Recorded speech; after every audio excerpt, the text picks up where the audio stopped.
Donc pour le bassin, on doit acheter du ciment. On est passé chez Point P.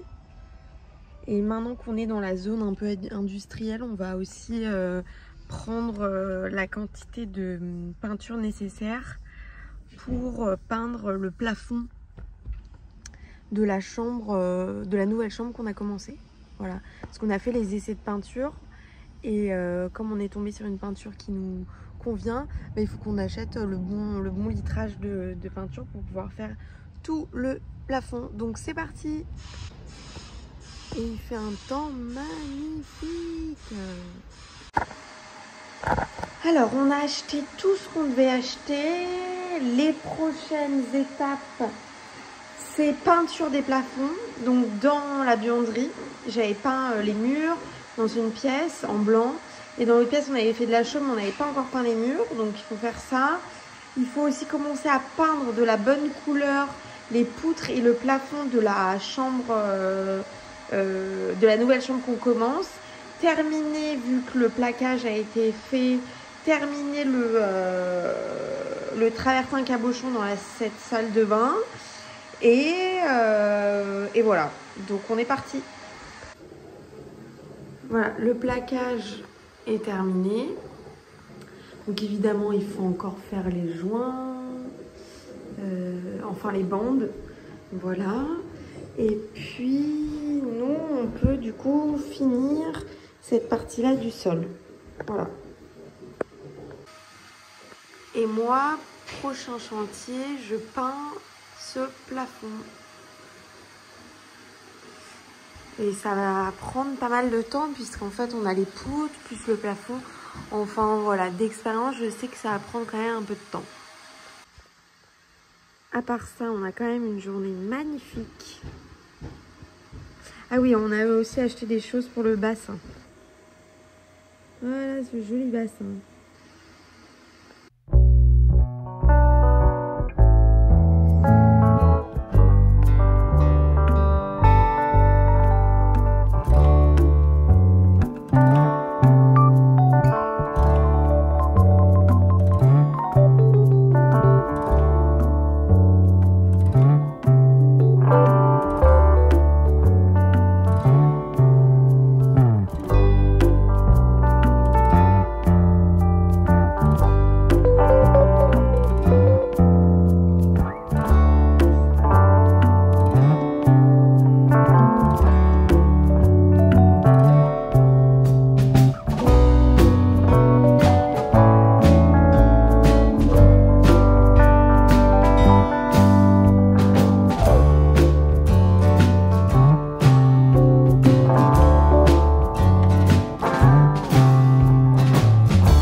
J'ai bien avancé sur les plafonds et j'ai de la peinture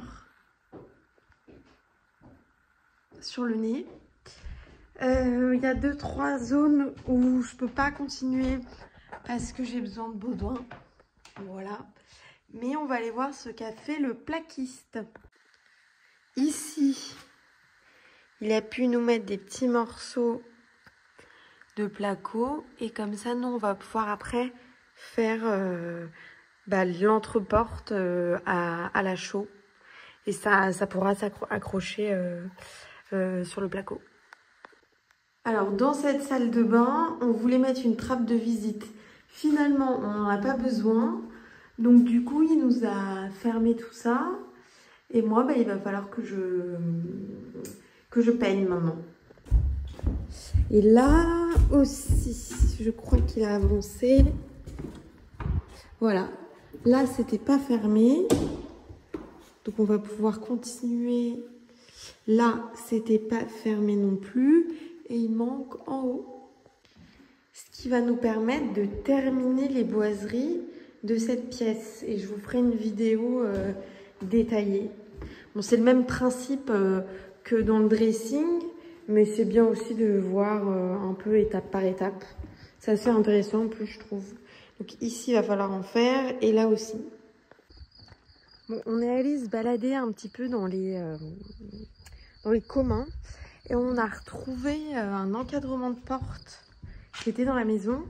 Donc on va voir si on peut le mettre dans la pièce où il y a le dressing, parce qu'il nous manque un encadrement de porte pour aller dans la chambre.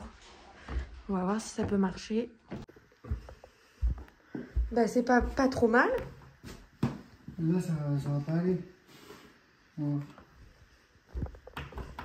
Il passe trop. Et on peut pas le... Ah on peut pas. C'est joli, c'est dommage.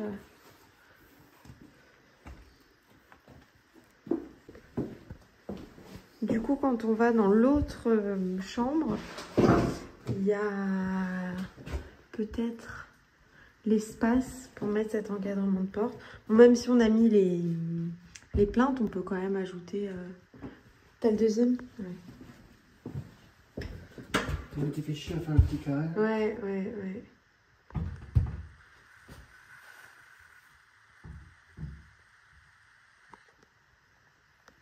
On peut. C'est pas mal, non? Bah, ça va bien les deux, je trouve.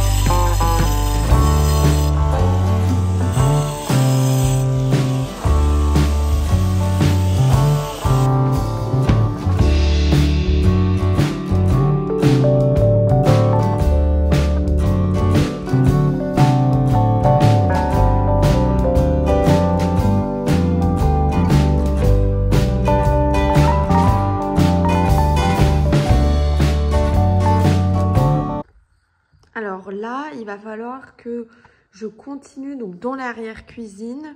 Il faut qu'on pose la poignée donc sur la dernière porte de placard. Et il y a aussi quelques endroits où j'ai pas peint de la bonne couleur. Donc je vais faire la première couche maintenant.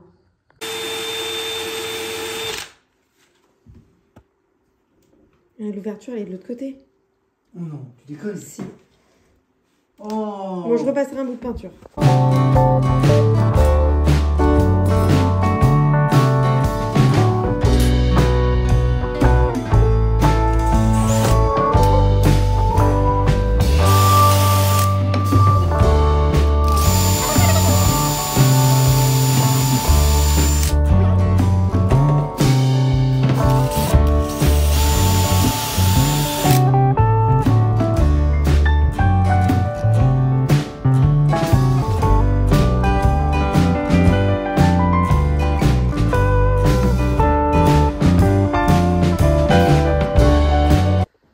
Je dois maintenant peindre ce côté.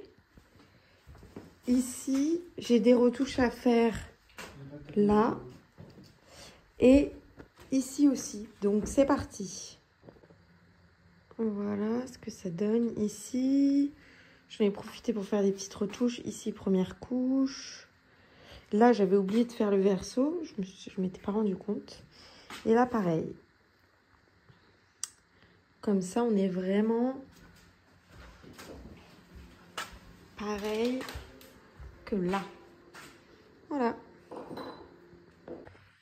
Baudouin est en train de changer les fils électriques, donc des applis qui avaient sauté la dernière fois, parce qu'on a tout racheté le système électrique chez Leroy Merlin.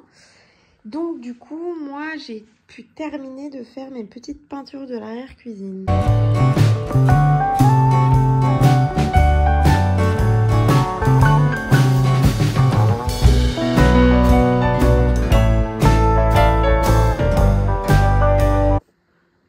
Donc je vais un peu vous expliquer comment on change l'électricité sur ces vieilles appliques. Donc déjà je vais commencer par enlever, mais en gardant tous ces petits filaments qui permettent de cacher en fait le fil qui passe derrière l'applique.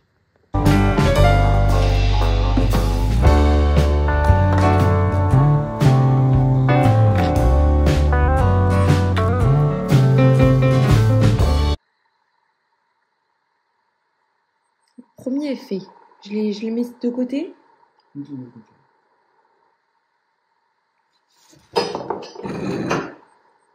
Ça va pas être assez court, cette histoire. Celui-là était transparent, t'as vu? C'était pas les mêmes de l'autre côté. Tout avait du fil. Peut-être que eux peuvent marcher. Hein. Ils ont un plus récent, ils sont transparents ceux-là. Ah, ouais. Où est-ce que ça va exploser? Le tien. Ah oui, oui, t'as raison. Donc celui-ci, je le laisse. Ah oui, grave. Bah ouais, ok, putain, bonne nouvelle. Donc... Et tu vois, c'est pas mal, c'est fait transparent aussi. Ouais, ouais.